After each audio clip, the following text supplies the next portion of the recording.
આગળ વાત રાજકોટની કે જ્યાં ભાદરની કેનાલમાં મસમોટા ગાબડા પડ્યા। ભાદર કેનાલમાં સેક્શન 1 અને સેક્શન 2 માં મસમોટા ગાબડા। કેનાલમાં ગાબડાને કારણે સિંચાઈ માટે સર્જાઈ શકે છે સમસ્યા। કેનાલ પરના ગાબડાનું સમારકામ કરવા ખેડૂતોએ માંગ કરી છે। શિયાળુ પાકની પિયત સમયે સમસ્યા થશે। ગાબડાને કારણે છેવાડાના ખેતર સુધી પાણી નથી પહોંચતું। કેનાલ પરના નાળાઓ પણ અત્યંત જર્જરિત બન્યા છે। પ્રશાસને ચેતવણીના બોર્ડ માની માત્ર ને માત્ર સંતોષ માન્યો। નાળાઓનું તાત્કાલિક સમારકામ કરવામાં આવે તેવી ખેડૂતોએ માંગ કરી છે। કેનાલમાં છે તે મસ્ત મોટા છે તે ગાબડા જોવા મળી રહ્યા છે। ત્યારે હું આપને આ સીધા દ્રશ્ય બતાવવાનો પ્રયત્ન કરી કે આપ જોઈ શકો છો કે જે રીતે જેતપુર ધોરાજી ઉપલેટા સહિત જે પોરબંદર વિસ્તારમાં ભાદર કેનાલ છે તે પસરેલી છે। આ ભાદર કેનાલમાં છે તે હાલ અત્યારે ઠેર ઠેર છે તે મસ્ત મોટા છે તે ગાબડા જોવા મળી રહ્યા છે। ત્યારે કહી શકાય કે જે રીતે તંત્ર દ્વારા છે તે ઉનાળુ પિયત દરમિયાન છે તે કોઈ જ કાર્યવાહી કરવામાં આવી ન હોવાને કારણે હાલ અત્યારે જે આ ભાદર કેનાલ છે તે કોરી ભટ્ટ છે। કોરી ભટ્ટ કેનાલમાં છે તે મસ્ત મોટા છે તે ગાબડા છે તે જોવા મળી રહ્યા છે। ત્યારે હું આપણે આ સીધા દ્રશ્ય બતાવવાનો પ્રયત્ન કરી કે દર વખતે ઉનાળુ પિયત દરમિયાન છે તે કેનાલની સફાઈ કરવામાં આવે છે, પરંતુ જે રીતે આ મસ્ત મોટા ગાબડા પડી ગયા છે તે તંત્રને જાણે કે દેખાતા ન હોય તેમ આપને આ સીધા દ્રશ્ય બતાવવાનો પ્રયત્ન કરી કે આપ જોઈ શકો છો કે મસ્ત મોટા ગાબડા પડી ગયા છે અને ઠેર ઠેર અત્યારે જે આ પથ્થરોના છે તે ગંજ છે તે ખડકાઈ ગયા છે,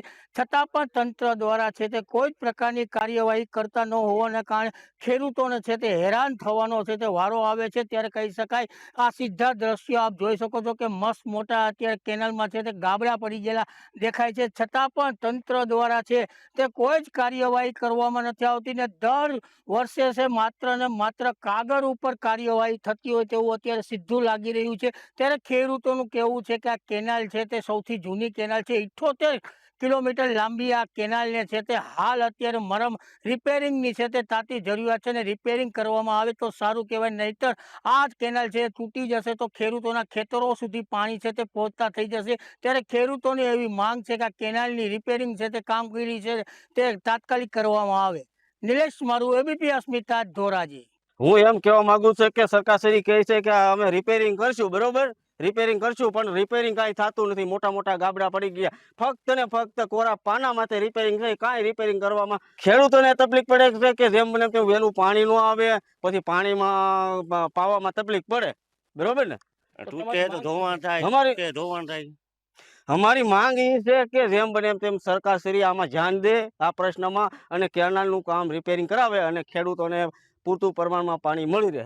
અત્યારે વર્ક ઇરિગેશન નીકળવાનો સમય અત્યારે 3 થી 4 મહિનાની હોય, તો તાત્કાલિક ધોરણે જે કંપનીને બેકલિસ્ટ કરવાની અથવા નવી કંપનીને આયોજનથી કામ દેવાનું હોય, જે એના એન્જિનિયર હોય એને કાંઈ તાત્કાલિક ધોરણે સર્વે કરી અને જેટલો વિભાગમાં જે સર્વે કરવાનો એને ગ્રાન્ટ ફાળવી અત્યારે કામ કરે તો ખેડૂતનો પાણીનો પ્રશ્ન હલ થાય। ખેડૂતને નુકસાન હોય, ટાઈમસર પાણી ન પહોંચે અહીંયા અને રોકાઈ જાય, પાણીને ઓવરિયા થાય, પૈસા પુષ્કળ છે પણ કામ કરવાનું આયોજનથી બાકી એન્જિનિયરને જે અટાણે કામ દેવાનું છે એની વહીવટી પ્રક્રિયા હોય તાત્કાલિક ધોરણે પૂરી કરે તો ખેડૂતને ન્યાય મળે।